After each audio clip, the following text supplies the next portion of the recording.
नमस्कार दोस्तों, स्वागत है आपका हमारे YouTube channel daily GK dose में। आज का सेशन हमारा हर वनडे एग्जाम के लिए जितने भी जीके जीएस क्वेश्चंस हैं उनके लिए है। तो उम्मीद करता हूँ सेशन आपको अच्छा लगे।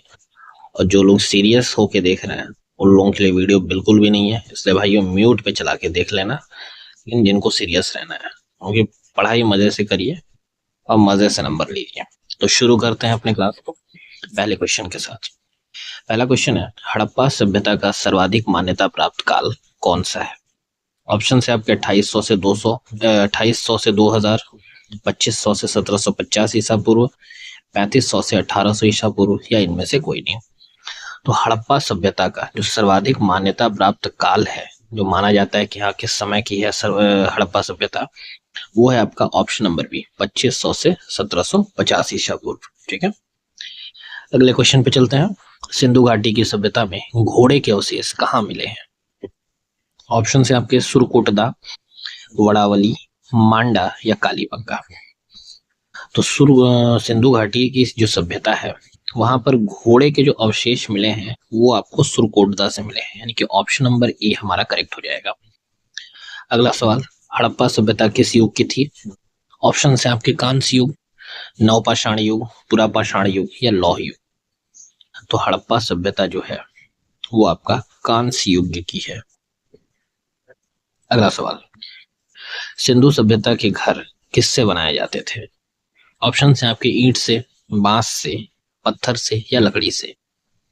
तो जो सिंधु सभ्यता है उस समय पे जो घर थे ना वो आपका ईंट से बनाए जाते थे। ऑप्शन नंबर ए, बड़ा बहुत बड़ा जानकारी दे दिया अगर हम लोगों को मालूम नहीं था कि ईंटा से भी घर बनता है। अगला सवाल, सिंधु सभ्यता का पत्तन नगर बंदरगाह कौन सा था?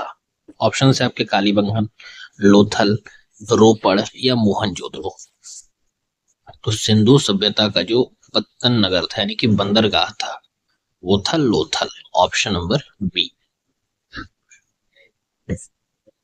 नेक्स्ट क्वेश्चन है, निम्नलिखित में से कौन सा औद्योगिक अस्वस्थता का तात्कालिक संकेत नहीं है? ऑप्शन है आपके लाभ की कमी, श्रमिक अशांति, बाजार का संकुचन, बाजार मांग में कमी। तो करेक्ट आंसर हो जाएगा आपका ऑप्शन नंबर ए, लाभ में कमी। नेक्स्ट क्वेश्चन है, निजी आधारित संरचना यानी कि इंफ्रास्ट्रक्चर के निर्माण में रुचि नहीं लेते क्योंकि? ऑप्शन इसमें भारी निवेश करना पड़ता है, इसमें परिष्कृत प्रौद्योगिकी की जरूरत पड़ती है, इसे पूरा होने में बहुत समय लगता है, या इसका प्रतिफल प्राप्त होने में बहुत समय लगता है। तो निजी आधारित संरचना के निर्माण में रुचि इसलिए नहीं ली जाती है क्योंकि इसे पूरा होने में बहुत समय लगता है, टाइम टेकिंग होता है। तो ऑप्शन नंबर सी हमारा करेक्ट हो जाएगा। एक चीज ध्यान रखिएगा, ये जो सेट है ये आपका अग्निवीर और जीडी के जीके जीएस के हिसाब से बनाया गया है। ठीक है, तो वही बच्चे ज्यादा इस पे फोकस करेंगे जो अग्निवीर और जीडी की तैयारी करे, बाकी भी कर सकते हैं, ऐसा नहीं है, एमटीएस वाले भी कर सकते हैं, बट मोस्ट प्रोबेबली ये उसी लिए बनाया गया है। नेक्स्ट क्वेश्चन है आपका, स्वर्ण बुलियन मान का संबंध किससे है? दिमाग में जो घुसता है ना वो निकल जाता है। तो स्वर्ण बुलियन मान जो है इसका संबंध किससे है? ऑप्शन है आपके स्वर्ण मूल्य के माप के रूप में, स्वर्ण का मुक्त टंकन, स्वर्ण के आयात और निर्यात पर कोई पाबंदी न होना, या असीमित वैध मुद्रा के रूप में सोने का सिक्का। स्वर्ण बुलियन मान का संबंध है स्वर्ण के आयात और निर्यात पर कोई पाबंदी न होना, यानी कि इंपोर्ट और एक्सपोर्ट पे कोई भी दिक्कत नहीं होनी। अगला सवाल, विश्व बैंक का एक अन्य नाम क्या है? ऑप्शन है आपके अंतरराष्ट्रीय पुनर्निर्माण तथा विकास बैंक, अंतरराष्ट्रीय पुनर्वास तथा विकास बैंक, अंतरराष्ट्रीय पुनर्वित्त तथा विकास बैंक, या अंतरराष्ट्रीय अनुसंधान तथा विकास bank.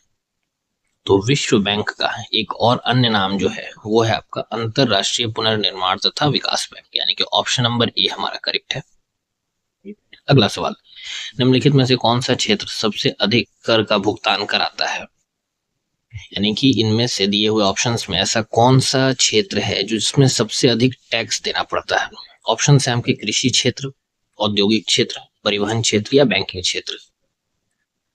Agriculture sector, industrial sector, transport sector, या बैंकिंग सेक्टर। तो करेक्ट आंसर हो जाएगा हमारा ऑप्शन नंबर बी, औद्योगिक सेक्टर।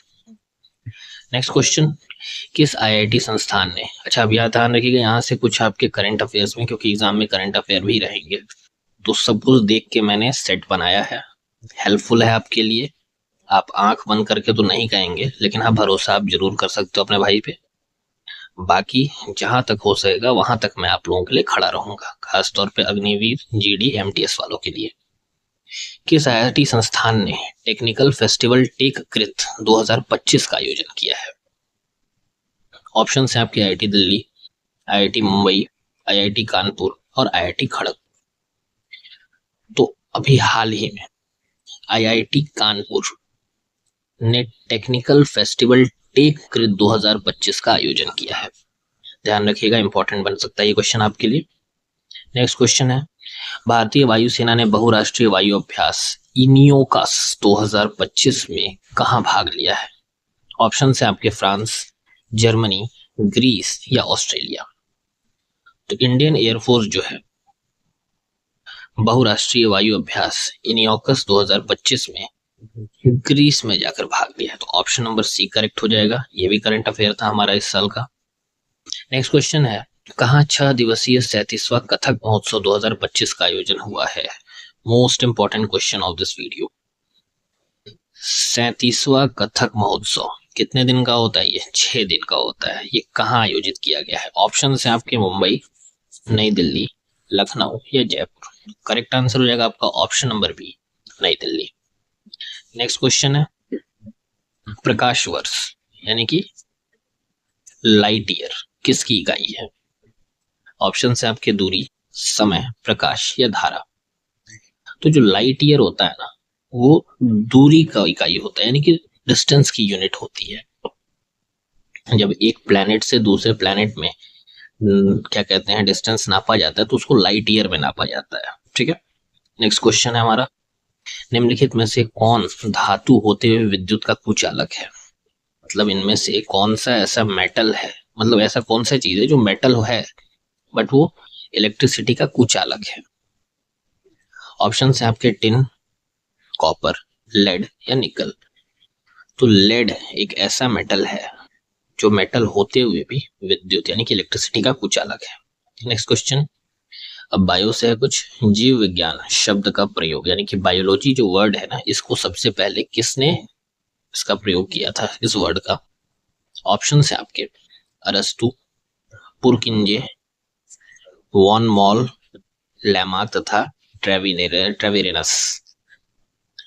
तो जीव विज्ञान यानी कि बायोलॉजी शब्द का पहली बार जो प्रयोग किया था वो लैमार्क तथा ट्रेविरेनस ने किया था। ऑप्शन नंबर डी करेक्ट है हमारा। नेक्स्ट क्वेश्चन, जीव विज्ञान के जनक यानी कि फादर ऑफ बायोलॉजी के नाम से किसे जाना जाता है? ऑप्शन है आपके अरस्तु, डार्विन, लैमार्क या पुरकिंजे। पुरकिंजे मस्त नाम है, जो भी रखा होगा बड़ा तगड़ा नाम है।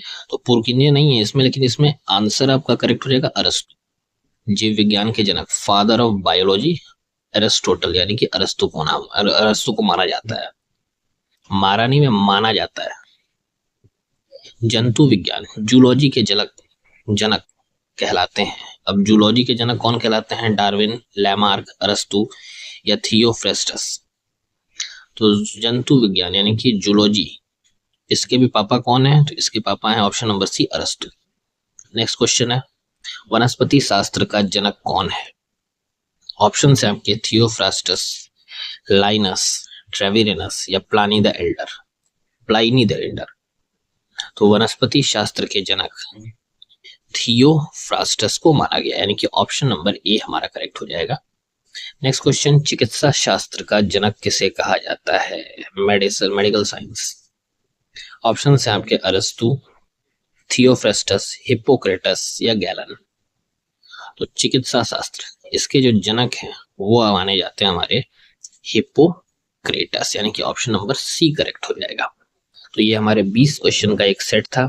उम्मीद करता हूँ आपको अच्छा लगे सेशन, और अगर सेशन अच्छा लगता है तो थोड़ी हमारी भी हेल्प करें, लाइक, शेयर और सब्सक्राइब जरूर करें।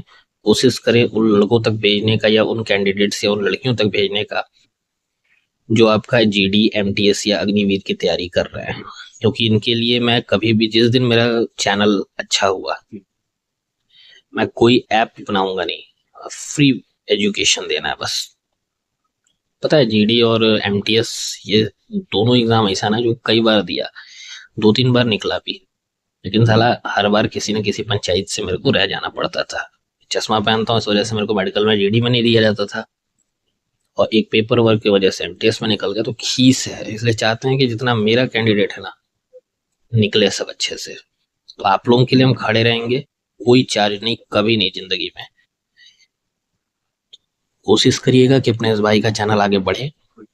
तब तक के लिए मजे से पढ़िए, रील्स इंस्टाग्राम फेसबुक की पंचायत से दूर रहिएगा तो जिंदगी संवर जाएगी। ये तो जिंदगी तो ले ही रही है सबका मजा, ठीक है ना। तो चलो फिर सेशन खत्म करते हैं, कल नए सेशन के साथ आएंगे। इस बार निकालना है सबको। नमस्कार।